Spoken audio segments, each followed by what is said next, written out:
I just got off the Blizzard Viva X7 Ti. I give this ski a 4.5 out of 5 star rating. I thought it was a good ski for an intermediate level skier that's really looking to progress their skiing skills.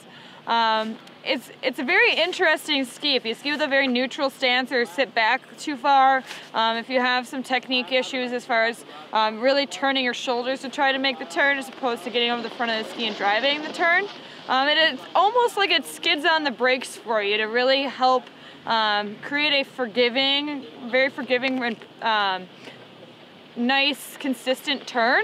It does have some guts to it though, so if you really get to that next level where you're going to start carving turns and can really lay the ski over, pressure it from the tip of the ski, it skis really nicely then too. Again, 4.5 out of 5 stars.